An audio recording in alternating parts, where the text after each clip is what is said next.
പൂരങ്ങളുടെ പൂരമായ തൃശ്ശൂർ പൂരം ഇന്ന്. അപ്പോൾ അതിനായിട്ടാണ് നമ്മളിന്ന് വന്നുള്ളത്. തൃശ്ശൂർ പൂരത്തിൻ്റെ കാഴ്ചകൾ കാണാനും ആ കാഴ്ചകൾ നിങ്ങളെ കാണിക്കാനും.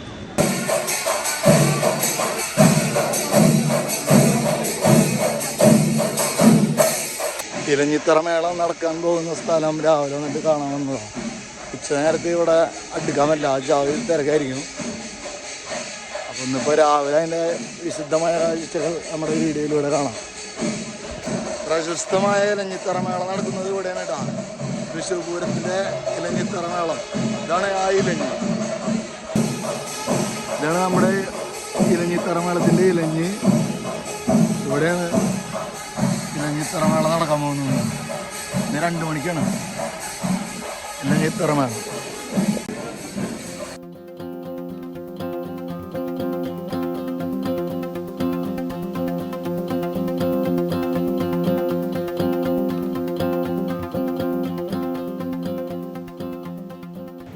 നമസ്കാരം. 2025 തൃശ്ശൂർ പൂരത്തിൻ്റെ വരവാണ് കേട്ടോ. അപ്പോൾ ഇന്ന് രാവിലെ ഞങ്ങൾ പൂരത്തിനായിട്ട് ഇറങ്ങാൻ പോവാണ്. ഇപ്രാവശ്യം പൂരം ഗഡീസിൽ കുറച്ച് പേർക്ക് എത്താൻ പറ്റിയിട്ടില്ല. നമ്മുടെ കൂടുതൽ കാര്യങ്ങൾ നമുക്ക് ജോലിനോട് ചോദിക്കാം. നമസ്കാരം. 2025 പൂരം നമ്മൾ ആരംഭിക്കുകയാണ്. ഇപ്രാവശ്യം ഏറ്റവും വലിയ പ്രത്യേകത എന്ന് പറഞ്ഞാൽ വിത്ത് ഫാമിലിയാണ് നമ്മൾ പൂരം ആഘോഷിക്കാൻ വേണ്ടി വന്നത്. നമ്മുടെ എല്ലാവരും ഇപ്രാവശ്യം എത്തിയിട്ടില്ല ചില കാരണങ്ങൾ കൊണ്ട്. പക്ഷെ വന്നിട്ടുള്ളവരെല്ലാവരും വിത്ത് ഫാമിലി നമ്മൾ ആഘോഷിക്കാൻ പോവാണ്. കുറച്ച് പേര് എത്തിയിട്ടുള്ളൂ, ഇനിയും കുറച്ച് പേര് വഴിയിലുണ്ട്. നമ്മൾ കുറച്ച് സമയം കഴിയുമ്പോൾ എല്ലാവരും ഒത്തുചേർന്ന് വീണ്ടും തിരിച്ചു വരുന്നതാണ്. അപ്പോൾ ഇന്ന് ആരംഭിക്കാം.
അപ്പോൾ പൂരം ഏതാണ്ട് അവസാനിക്കാനായിട്ടാ.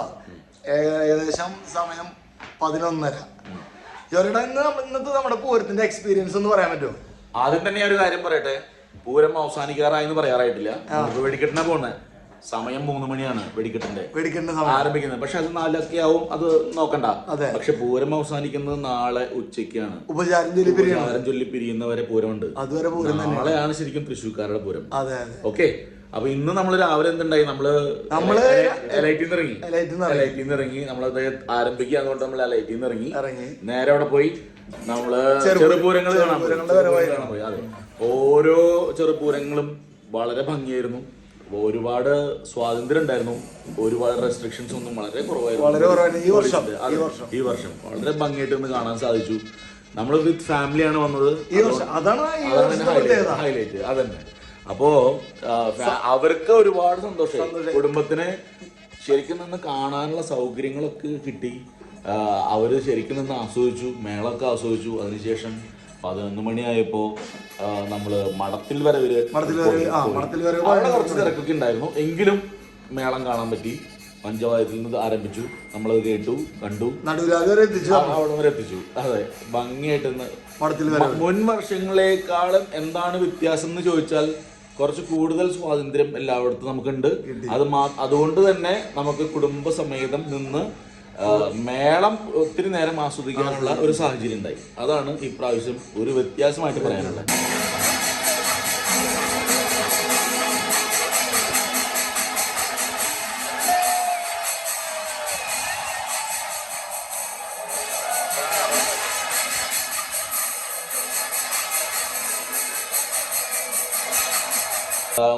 കഴിഞ്ഞ കുറച്ച് വർഷങ്ങളിൽ പോലീസ് ബാരിക്കേഡുകളും കാര്യങ്ങളൊക്കെ ആയിട്ട് കുറച്ച് റെസ്ട്രിക്ഷൻസ് നിയന്ത്രണങ്ങൾ കൂടുതലായിരുന്നു.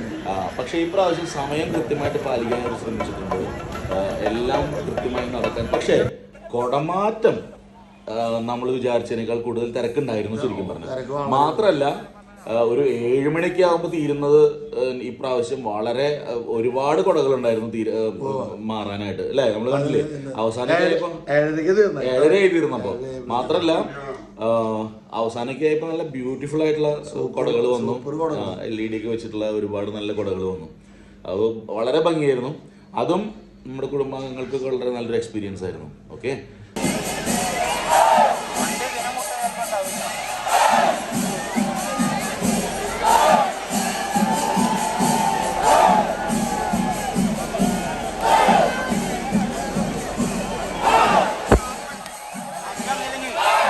അപ്പൊ അത് കഴിഞ്ഞ് നമ്മൾ റൂമിൽ വന്ന് എലൈറ്റിൽ വന്ന് ഇവിടെ വന്ന് എല്ലാവരും ഒന്ന് ഫ്രഷായി, എല്ലാവരും കുളിച്ചു, ഡ്രസ്സൊക്കെ മാറി വീണ്ടും നമ്മള് രാത്രി പൂരങ്ങൾക്ക് വേണ്ടി ഇറങ്ങി.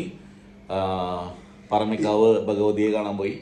അവിടെ പഞ്ചവാദ്യം കേട്ടു. അതിനുശേഷം നേരത്തെ കഴിഞ്ഞു. അവിടെ കുറച്ച് നേരത്തെ അവര് കുറച്ച് ഫാസ്റ്റ് ഫോർവേഡ് ആയിരുന്നു എന്ന് തോന്നുന്നു.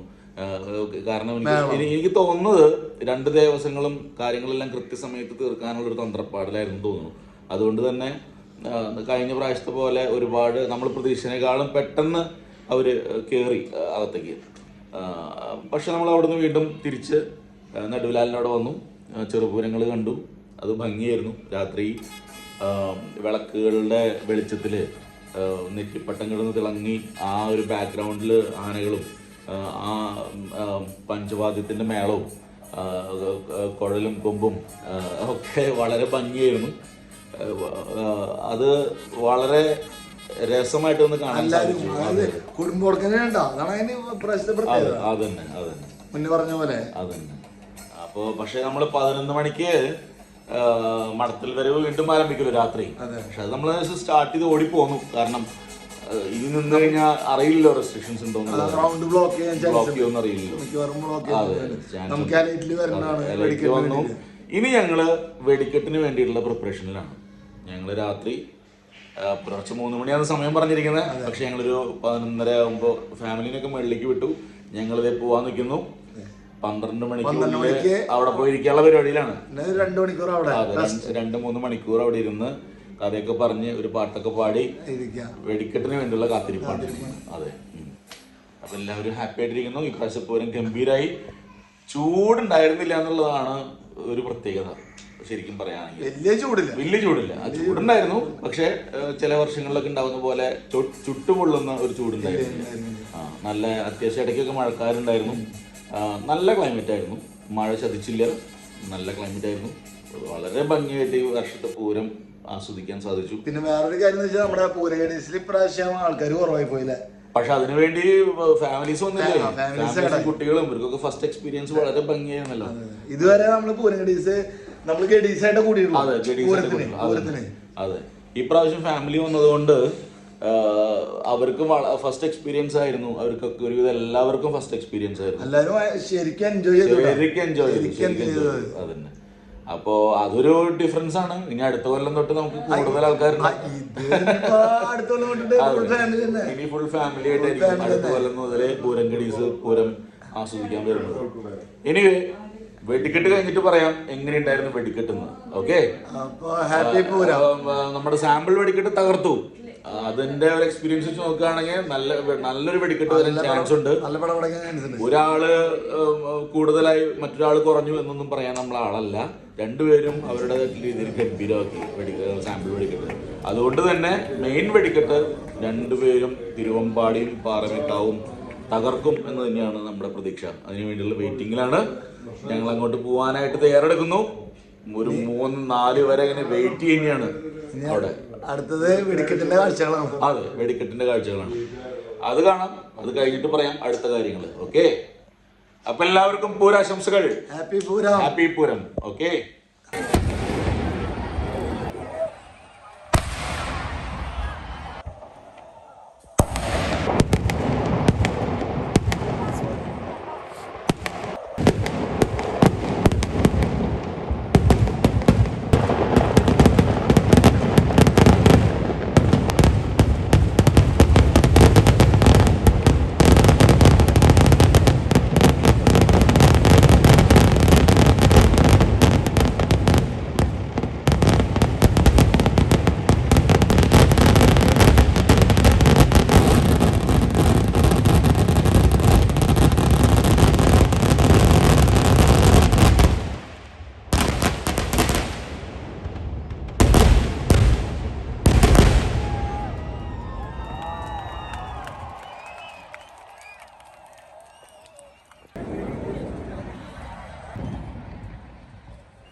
എല്ലാ വർഷവും